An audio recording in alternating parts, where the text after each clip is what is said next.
Para sahabat, orang pada umumnya melihat politik itu sebagai sebuah kejahatan, kotor, pokoknya yang jelek-jelek itu selalu dialamatkan pada politik sehingga orang itu membenci pada politik.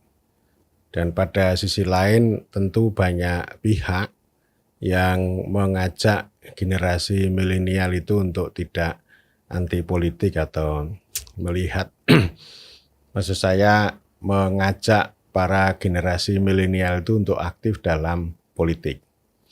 Meskipun sebenarnya banyak juga politisi itu yang anti politik ya.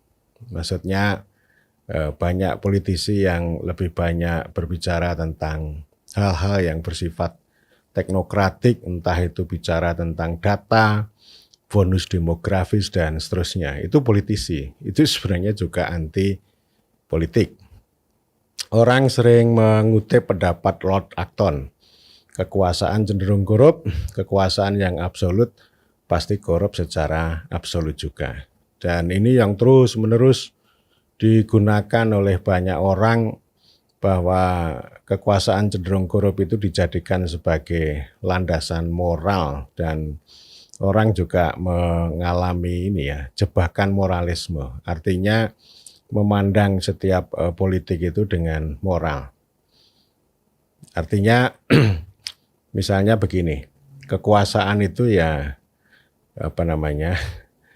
membuat orang lupa lalu jadi korup semena-mena dan sebagainya.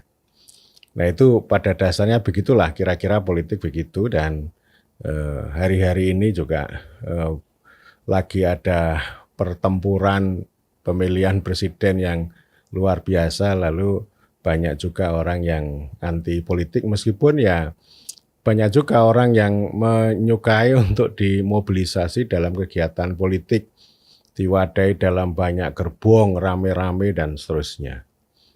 Nah, saya ingin melihat dari sisi lain, artinya saya akan berbicara politik itu sebagai kebajikan atau kebajikan politik. Kalau dalam literatur namanya ini ya, political wisdom. Jadi politik itu melekat pada manusia. Aristoteles mengatakan bahwa manusia itu adalah binatang yang berpolitik. Jadi bukan makhluk politik ya, zoon politikon itu ya binatang yang berpolitik. Artinya binatang ini kan punya hasrat, punya nafsu untuk berkuasa, memperoleh jabatan dan sebagainya. Dan itu manusiawi. Orang yang mengejar jabatan, berambisi pada jabatan, itu manusiawi. Orang-orang yang kemudian membangun dinasti politik itu juga manusiawi, itu hal yang biasa. Tetapi yang penting bagaimana kekuasaan itu berguna untuk banyak orang. Jabatan itu bisa disikapi dengan biasa saja, kekuasaan itu hal yang biasa. Presiden Joko Widodo itu ketika ditanya orang, bagaimana Pak Jokowi besok setelah nggak jadi presiden, ya saya pulang ke Solo nanti jual mebel atau aktivitas yang lain. Jadi santai ya. Jadi kita memahami kekuasaan itu tidak perlu berlebihan. Jadi kebajikan ini begini, bahwa politik itu melekat pada manusia dan artinya ya kita tidak bisa menghindar dari politik. Pericles itu peletak dasar demokrasi di Athena beberapa sekian ratus tahun sebelum Aristoteles itu kan mengatakan begini, Anda bisa membenci politik atau tidak mau mengurus politik, tapi politik akan mengurus Anda. Ya tentu kan ada kebijakan, ada pengaturan yang mau tidak mau kan orang harus bersentuhan dengan itu. Dan artinya kepentingan manusia yang beragam itu kan harus dikelola secara politik. Berbagai macam kepentingan manusia itu ketika diorganisir ya, melalui pendekatan politik dan menjadi pemerintahan, maka pemerintahan itu artinya adalah politik yang dilembagakan. kita membuat negara, membuat pemerintahan, membuat pemerintah, membuat birokrasi, membuat kebijakan, anggaran itu sebenarnya adalah mengorganisir kepentingan politik manusia. Jadi itu poin dasarnya, dan ketika orang itu selalu menyampaikan petuah Lord Acton bahwa kekuasaan cenderung korup, maka saya lebih suka pada pendapat Lord Acton. Mohon maaf, pendapat Voltaire ya, bahwa keadilan tanpa kekuasaan itu nothing. Jadi kita tanpa politik tidak bisa membuat keadilan. Atau kalau kita punya cita-cita keadilan tanpa kekuasaan itu tidak akan terjadi.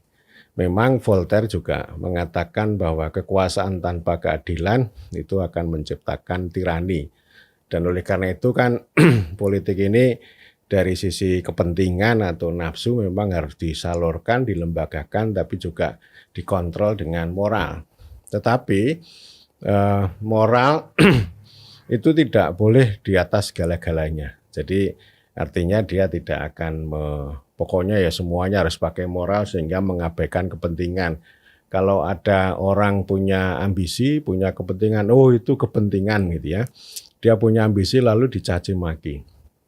Lalu orang juga mengatakan bahwa tidak ada kawan yang abadi, tidak ada lawan dan kawan yang abadi, yang ada adalah kepentingan. Itu ya boleh lah orang ngomong begitu, tapi kepentingan itu harus didasarkan itu menjadi ciri khas manusia. Ya ada keinginan, ada kebutuhan, ada kepentingan. Kalau keinginan itu ya setiap orang pasti punya keinginan.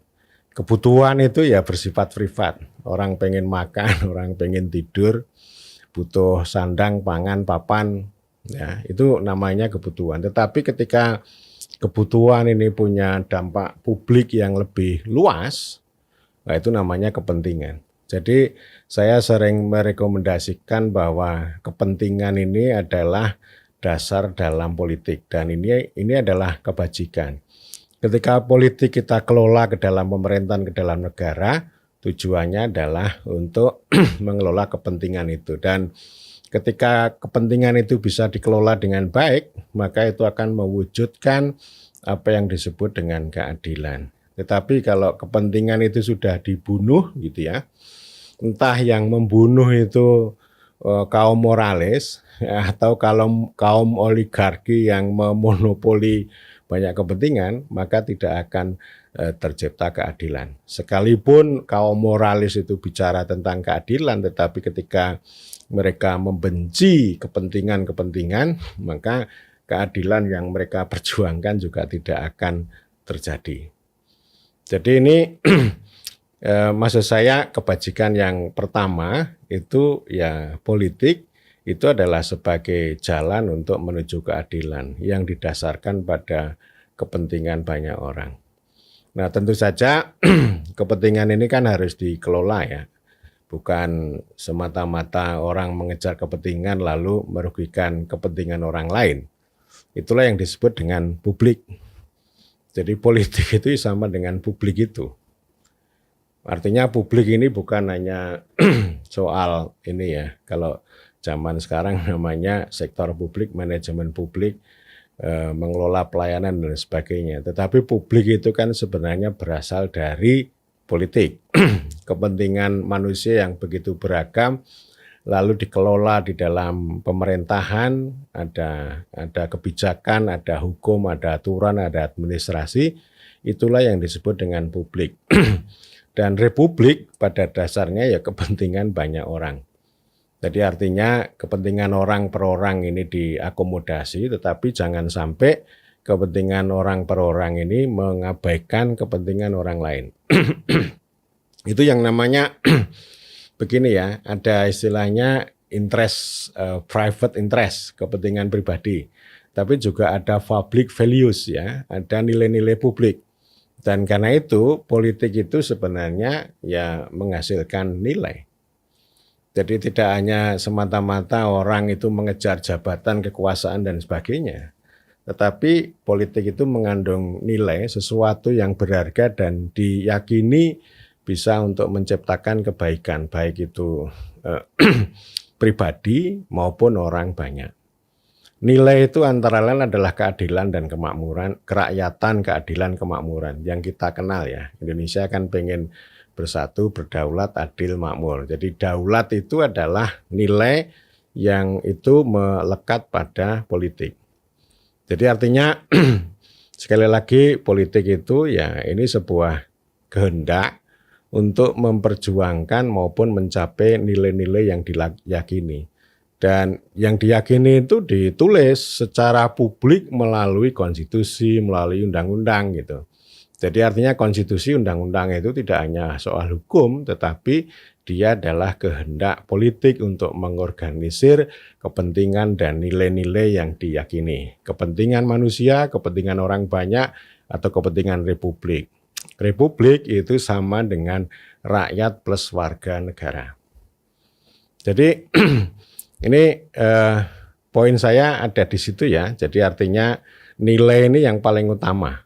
Jadi ada kepentingan, ada nilai. Nanti moral juga penting.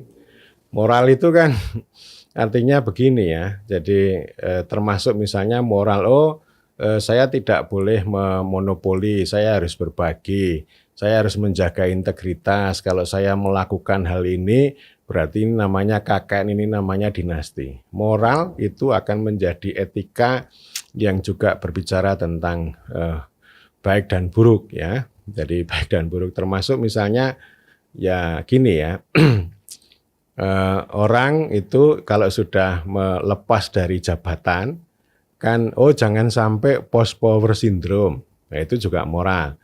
Lalu orang itu tahu kapan harus bicara dan kapan harus diam, itu juga moral. Jadi moral itu punya dimensi yang sangat banyak dan moral itu penting diajarkan kepada banyak orang supaya orang itu menjaga integritas, menjaga kebaikan dan tidak memonopoli kekuasaan untuk dirinya sendiri maupun berbuat jahat pada orang lain. Agama itu juga mengajarkan begitu banyak moral sehingga kekuasaan maupun politik yang kita pegang itu ya demi kemaslahatan orang banyak. Jadi ini nilai ini ini tentu yang paling utama dan dia sangat tinggi ya posisinya. Kalau menurut saya nilai itu lebih tinggi daripada moral. Nanti moral itu ya menemani nilai itu. Jadi tujuan kita pada nilai, bukan berputar-putar pada moral sehingga kita terjebak pada moralisme.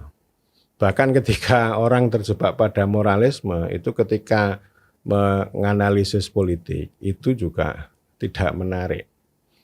Ya, jadi artinya ya orang tidak melihat realisme kenyataan yang terjadi tetapi langsung mudah dihakimi. Misalnya money politics itu langsung dihakimi ini bejat, ini laknat dan sebagainya. Itu enggak menarik, itu namanya penyakit moralisme. Moral bukan sebagai landasan untuk bertindak secara baik tetapi menjadi alat untuk menghakimi, mengadili orang lain yang dianggap berbeda. Jadi ini artinya justru kita ini ini kebaikan yang tidak tepat. Ya memang baik. Maksud saya moral itu sebagai ajaran, sebagai alat untuk mengontrol diri sendiri, bukan sebagai alat untuk mengadili orang lain. Itu namanya moral. Nah, kalau nilai itu sesuatu yang diyakini dan kemudian kita perjuangkan.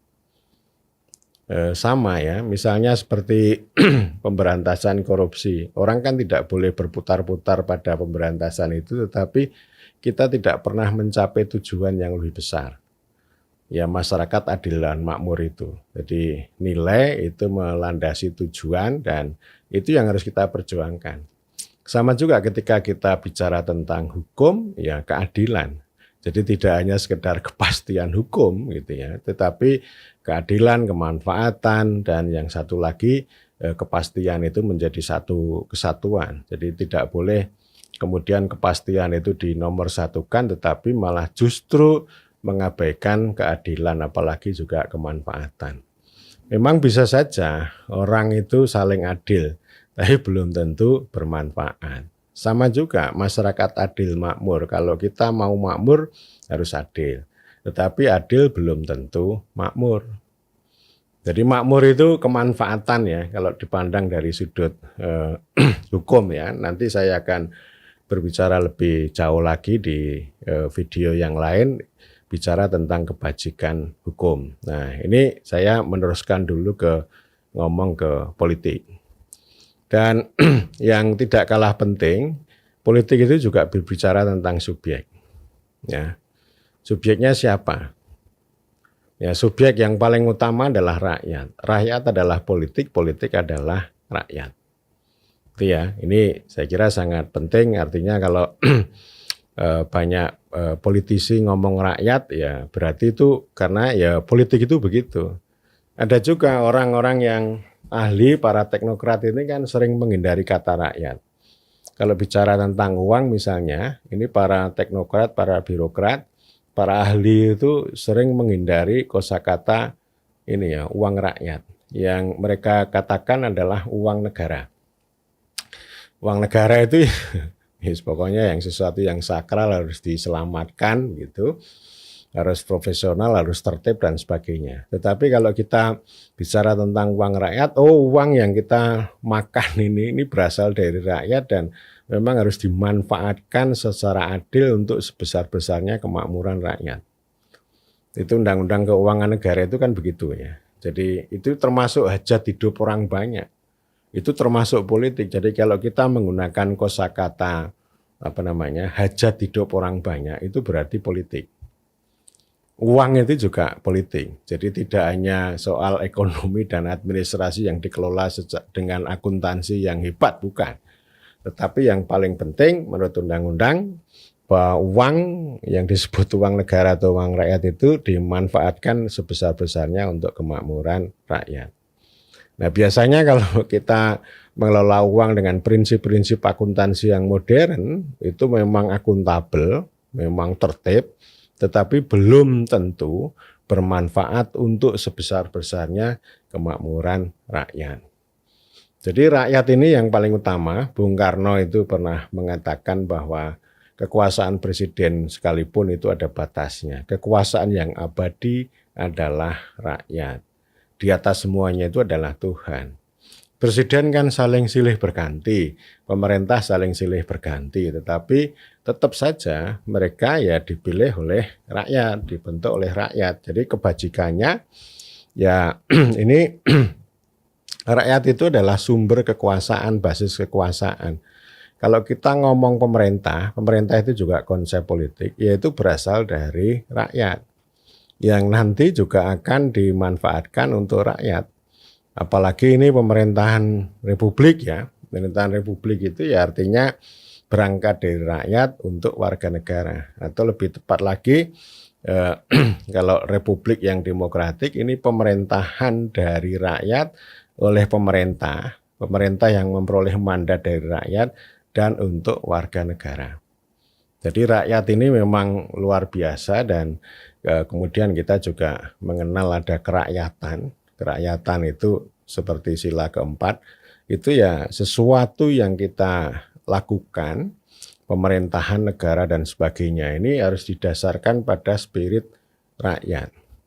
Mengabdi untuk rakyat, berasal dari rakyat, itu sama dengan demokrasi ya, itu seperti itu. Bukan berarti bahwa lalu di sini ada konglomerat, ada rakyat, yang rakyat diberikan yang kecil-kecil, lalu yang gede-gede diberikan pada konglomerat. Itu namanya bukan kerakyatan itu. Kalau kerakyatan itu ya sebenarnya ya saling berbagi ya. Artinya yang satu bukan melakukan monopoli, yang satu dikenai dengan eksploitasi. Itu namanya bukan kerakyatan saya kira. Tapi itu ya bisa ya kapitalis ya begitulah ya.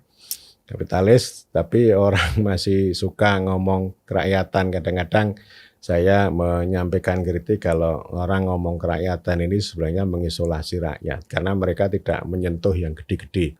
Yang gede-gede dibiarkan, bahkan diberikan akses terhadap hajat hidup orang banyak yang besar juga.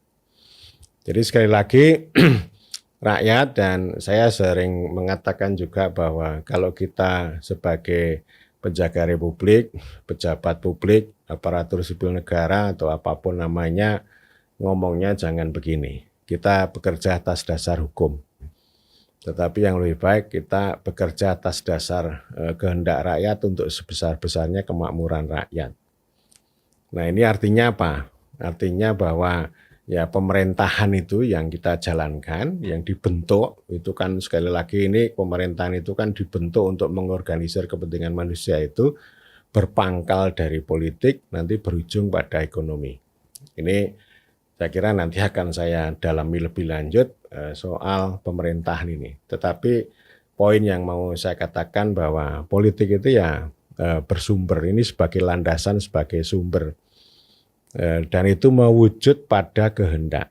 Jadi artinya kalau misalnya ini presiden atau kepala daerah atau kepala desa, mereka kan kampanye membawa janji-janji. Ya janji-janji itu kan kehendak yang nanti itu didialektikan sama rakyat. Dan itulah yang disebut kemudian sebagai kehendak rakyat diwujudkan dengan policy. Ya, jadi policy ini ya politik itu, gitu ya. Jadi politik itu bisa disamakan dengan rakyat, nanti berikutnya politik is policy, policy is politics gitu. Kita salah kalau memahami policy itu sebagai formulasi akademik. Naskah akademik yang sering kita kenal itu sebenarnya juga bisa dikatakan keliru, ya.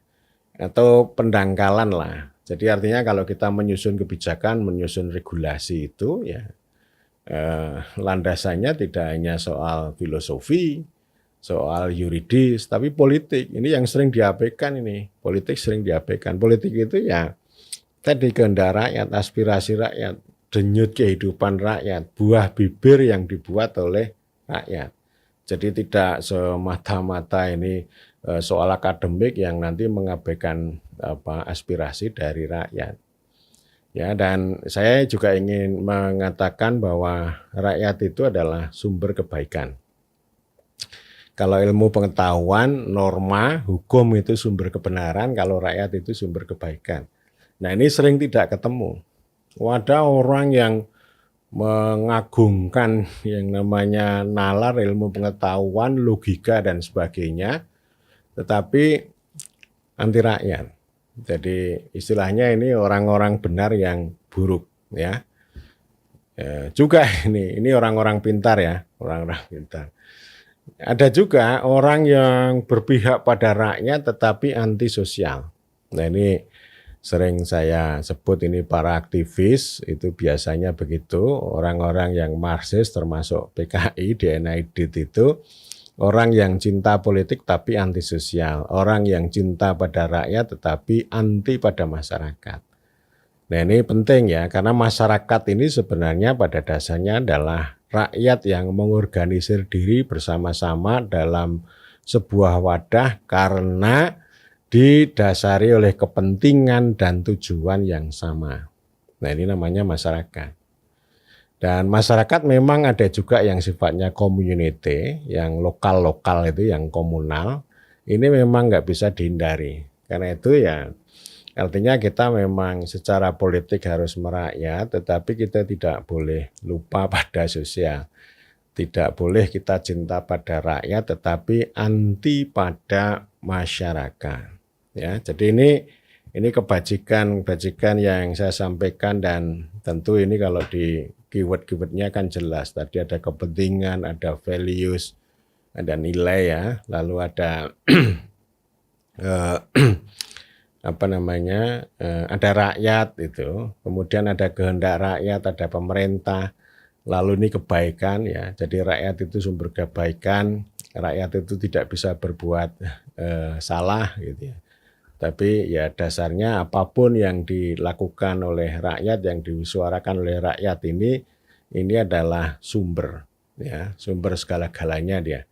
Dan itu sumber dari policy ya. Politics is policy, policy is politics, dan bagaimana policy ini memperhatikan kebaikan yang bersumber dari rakyat. Dan dengan begitu, dengan politik, ya urusan kepentingan manusia termasuk cita-cita masyarakat adil makmur itu bisa kita wujudkan. Jadi artinya kita itu memang bisa saja kita itu sangat kaya dengan politis ya, yang sifatnya kita bertarung, berdebat dan sebagainya, tapi sebenarnya kita itu miskin politik. Dalam pengertian nilai rakyat, policy tadi, karena policy ini biasanya direduksi menjadi proyek, sehingga policy yang bersumber dari politics ini menjadi sangat dangkal, gitu ya. Jadi ini nanti saya akan lanjutkan ke tema-tema yang lain dan hari ini saya cukupi itu. Nanti ini bisa saya update kembali mengenai politik ini dan ya politik ini sekaligus apa namanya ya kalau kita bernegara, berpemerintahan, bergaul bersama itu namanya politik. Dan kalau orang itu membenci apa namanya politik ya artinya sebenarnya tidak perlu bergaul sama orang lain, tidak perlu kita membicarakan soal pemerintahan gitu ya. Tapi ya itu ciri khas. Orang itu berpolitik, sebenarnya berpolitik dia, tetapi dia melarang orang lain itu berpolitik. Jadi maksudnya supaya politik itu dimonopoli untuk dirinya sendiri. Tapi dia lalu menjadi anti politik yang kemudian ya akhirnya cita-cita yang besar gitu, masyarakat adil dan makmur itu masih sangat sulit kita raih karena kita tidak bisa mendudukkan politik itu dengan baik dan benar.